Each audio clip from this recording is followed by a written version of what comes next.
جاری کی جاتی ہے وہ اسی ایپ پر جو ہے وہ پوسٹ کی جاتی ہے. خاص کر اس کا استعمال روس، یوکرین اور سابق سوویت یونین کی ریاستوں میں بھی جو ہے اس اپلیکیشن کا استعمال مقبول ہے. اسدالدین اویسی نے حاجی شہزاد علی کی حویلی کو مسمار کرنے اور مسلم نوجوانوں کی پریڈ کر نعرے لگوائے جانے کے واقعے کی مذمت کرتے ہوئے پولیس اور انتظامیہ کی کارروائی پر شدید تنقید کی ہے. اویسی نے کہا کہ حکومت چلتی ہے تو قانون کی حکمرانی کے تحت چلتی ہے، ہجوم کے قانون سے نہیں. انہوں نے کہا کہ کل آپ کے پاس اقتدار نہیں رہے گا اور کوئی اور حکومت آئے گی تو کیا وہ حکومت آپ کے ذمہ دار لوگوں اور ان کے گھروں کو بلڈوزر سے گرا دے؟ یہ سوال اسدالدین اویسی نے کھڑا کیا. اپنے ہاتھ پکڑ کر حاجی شہزاد علی اپنی ویڈیو میں کہہ رہے ہیں کہ ان سے کہا کہ آپ آ کر جنتا کو سمجھائیے. انہوں نے سمجھایا، فترم بازی ان پر بھی ہوئی. اس کے بعد ایک منصوبہ بند طریقے سے 20,000 اسکوائر فٹ پر بنا ہوا یہ گھر جس کا پرمیشن ہے ان کے پاس، وہ کہہ رہے ہیں اس کو ڈیمالش کر دیا گیا. اگر پرمیشن نہیں بھی تھا تو کیا وہاں کی اتھارٹیز کو یہ ذمہ داری نہیں ہے کہ وہ سپریم کورٹ کا ججمنٹ ہے دلی ڈیمولیشن پر کہ ڈیو پروسیس کو فالو کیا جائے؟ کیا انہوں نے نوٹس دیا؟ نہیں دیا. اور فوراً بلڈوزر کے ذریعے ان کے گھر کو توڑ دیا گیا، زمین دوز کر دیا گیا. اور اس کے بعد وہاں پر مدھیہ پردیش کی چھترپور کی پولیس چند ایلیج لوگوں ایکیوز کو گرفتار کر کے ان کی بے عزتی کرتی ہے، روڈ پر ان کو چلاتی ہے اور ان کے زبان سے نعرے لگواتی ہے. میں یہ کہنا چاہوں گا کہ سرکاریں چلتی ہیں تو رول آف لا سے چلتی ہے، رول آف موب کے ذریعے نہیں. جو کچھ وہاں پر ہوا رول آف موب کے مظاہرے ہو رہے ہیں. اور بی جے پی کی سرکار کو، بی جے پی کے لوگوں کو بتانا چاہ رہا ہوں مدھیہ پردیش کے کہ آج اقتدار اور ستہ آپ کے پاس ہے، کل آپ کے پاس نہیں رہے گی. تو جو سرکار آئے گی جنتا ان کو ہٹائے گی، تو کیا وہ سرکار آپ کے ذمہ داروں کو ان کے گھروں کو توڑ دیں بلڈوزر کے ذریعے، آپ کے چہروں کو کالا کر کر آپ کو روڈ پر پریڈ کروائیں؟ آپ جو کچھ کر رہے ہیں وہ سمویدھان کا وائلیشن ہے. نریندر مودی بحیثیت وزیر اعظم، پردھان منتری پارلیمنٹ میں سمویدھان کو چومتے ہیں اور چومنے کا ڈرامہ کرتے ہیں، اور وہاں پر بی جے پی کی سرکار سمویدھان کی دھجیاں اڑا رہی ہے. کسی کے گھر کو ڈیمالش کر دیا جاتا ہے، کس بنیاد پر؟ کیا یہ سویلائز سوسائٹی کے مظاہرے ہو رہے ہیں؟ بلکہ ہم یہ دیکھ رہے ہیں کہ ایک state sponsored communalism Madhya Pradesh میں کیا جا رہا ہے، صرف ایک ہی فرقے کے خلاف. چاہے ان کے گھر کو توڑ دیا جاتا ہے، کبھی انکاؤنٹر کے نام پر گولیاں مار دی جاتی ہیں. یہ آخر کب تک چلے گا؟ اور مجھے یقین ہے کہ کورٹ کے پاس یہ مسئلہ ضرور جائے گا، وہاں کے ذمہ داروں نے بتایا ہے، اور کورٹ سے انصاف ہوگا. بلڈوزر کارروائی کے 2 روز بعد کانگریس رہنماؤں نے اس سلسلے میں ٹویٹ کر بی جے پی کے بلڈوزر راج کے خلاف آواز بلند کی ہے. بتا دیں کہ کانگریس کی جانب سے اس معاملے پر خاموشی کو لے کر مسلمانوں میں شدید بے چینی پائی جا رہی تھی اور غم و غصے کا اظہار بھی کیا جا رہا تھا.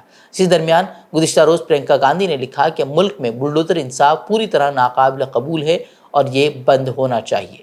پرینکا گاندھی نے بلڈوزر انصاف کو بربریت اور ناانصافی کا عروج ٹھہراتے ہوئے بی جے پی حکومت کو سخت تنقید کا نشانہ بنایا. انہوں نے کہا کہ قانون بنانے والے، قانون کے رکھوالے اور قانون توڑنے والے میں فرق ہونا چاہیے. اگر کوئی کسی جرم کا ملزم ہے تو اس کا جرم اور اس کی سزا صرف عدالت طے کر سکتی ہے. وہی کانگریس صدر کھرگے نے اسے شہریوں کے درمیان خوف پیدا کرنے کی پالیسی قرار دیا اور کہا کہ انارکی فطری انصاف کی جگہ کبھی نہیں لے سکتی. مختار انصاری کے بیٹے اور بی ایس پی کے رکن اسمبلی عباس انصاری کو الہ آباد ہائی کورٹ سے ایک معاملے میں ضمانت مل گئی ہے.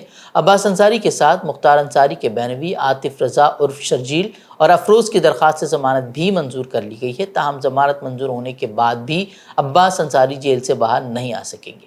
ای ڈی سے متعلق ایک معاملے میں عباس انصاری کی ضمانت کی عرضی سپریم کورٹ میں زیر التوا ہے. عباس انصاری کی جیل سے باہر آنے میں ابھی مزید وقت لگے گا، مگر مختار انصاری کے بہنوئی عاطف رضا عرف شرجیل اور افروز جیل سے باہر آ جائیں گے. وزیر کہ ابو فخر خان نے اگست 2023 میں ان کے خلاف فراڈ، بطاخوری اور سازش کی دفعات کے تحت ایف آئی آر درج کی تھی، جس کے بعد انہیں گرفتار کیا گیا تھا. صدر جمعیت علماء ہند مولانا محمود اسد مدنی کی ہدایت پر جمعیت کا ایک اعلیٰ سطحی وفد کیرل کے وائناڈ علاقے میں پہنچا، جہاں حالیہ لینڈ سلائڈ سے شدید نقصان ہوا ہے. اس وفد نے جمعیت علماء کیرل کی جانب سے متاثرین کی مدد اور بحالی کے کاموں کا جائزہ لیا اور مستقبل کے لیے ٹھوس اقدامات پر تبادلہ خیال کیا. اس وفد نے جمعیت کیرلا کے صدر مولانا محمد ابراہیم کی قیادت میں متاثرہ علاقوں کا دورہ کیا اور متاثرین سے ملاقات بھی کی. اس دوران وفد کو بتایا گیا کہ لینڈ سلائڈ کی تباہی سے متعدد گاؤں صفحہ ہستی سے مٹ گئے ہیں، کئی بچے یتیم اور خواتین بیوہ ہو گئی ہیں. علاوہ ازیں عمر رسیدہ افراد کو مزید مشکلات درپیش ہیں. ان حالات میں فوری مدد کے ساتھ طویل مدتی بحالی کے اقدامات کی اشد ضرورت ہے.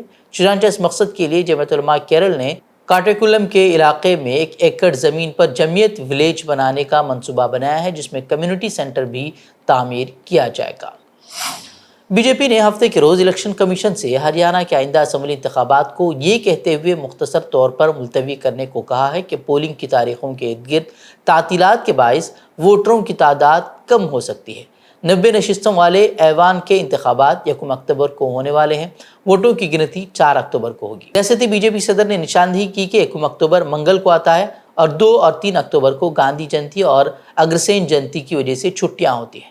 الیکشن کمیشن ذرائع کے مطابق ووٹنگ 1 اکتوبر کے بجائے 7 یا 8 اکتوبر کو ہو سکتی ہے۔ اس کے مطابق ووٹوں کی گنتی کی تاریخ میں بھی توسیع کی جا سکتی ہے۔ وہیں کانگریس نے دعویٰ کرتے ہوئے درخواست کو مسترد کیا ہے کہ ہندوتوا پارٹی گھبرائی ہوئی ہے۔ کانگریس کے رکن پارلیمنٹ دیپیندر سنگھ ہڈا نے کہا کہ بی جے پی شکست کی توقع کر رہی ہے اور ووٹروں کا سامنا کرنے سے بچنے کے لیے بچکانہ دلیلیں اس کی طرف سے دی جا رہی ہیں۔ اور پاکستان میں ایک بار پھر زوردار دھماکے کی خبر سامنے آ رہی ہے، جس میں 3 افراد کی موت واقع ہوئی ہے۔ معاملہ بلوچستان علاقے کے خیبر پختونخوا کا ہے، جہاں ایک بازار میں خوفناک دھماکہ ہوا جس سے پورے علاقے میں افراتفری پھیل گئی۔ اس دھماکے میں ایک خاتون اور 2 بچوں کی موت واقع ہوئی ہے۔ علاوہ ازیں 5 پولیس اہلکاروں سمیت 15 افراد کے زخمی ہونے کی بھی اطلاعات ہیں، جن میں سے 5 کی حالت سنگین بتائی جا رہی ہے۔ بتایا گیا ہے کہ یہ دھماکہ دراصل پولیس افسران اور جانچ چوکیوں پر حملوں کے سلسلے کی تازہ کڑی ہے۔ 2022 میں جنگ بندی ٹوٹنے کے بعد ممنوعہ شورش پسند تنظیم تحریک طالبان پاکستان یعنی کہ TTP کے سیکیورٹی فورسز کے حملے بڑھے ہیں، جس سے علاقے میں خوف کا ماحول برقرار ہے۔ اور ایران کی نئی حکومت امریکہ کے ساتھ تعلقات نئے سرے سے استوار کرنے کی کوشش کرتی نظر آ رہی ہے۔ ایران کے وزیر خارجہ نے ایک اہم بیان میں کہا ہے کہ امریکہ کے ساتھ کشیدگی پر قابو پانے کی کوشش کریں گے۔ ایران کے نئے وزیر خارجہ عباس عراقچی نے واشنگٹن کے ساتھ تناؤ کم کرنے اور ایران پر لگی عالمی پابندیوں میں سہولت کے حصول کے لیے معاملات کو قابو کرنے کی خواہش کا اظہار کیا ہے۔ عباس عراقچی نے اپنے ایک بیان میں کہا کہ ہمیں تہران اور واشنگٹن کے درمیان تناؤ اور دشمنی کو سنبھالنا ہوگا تاکہ ایران پر دباؤ کم اور سخت پابندیاں ختم کرنے میں مدد مل سکے۔ تو ناظرین، مزید خبروں کے لیے ہمارے ویب سائٹ www.fikrkhabar.com پر رخ کر سکتے ہیں۔ ویڈیوز کے لیے ہمارے YouTube چینل کو سبسکرائب کریں۔ تو ناظرین، السلام علیکم ورحمۃ اللہ وبرکاتہ۔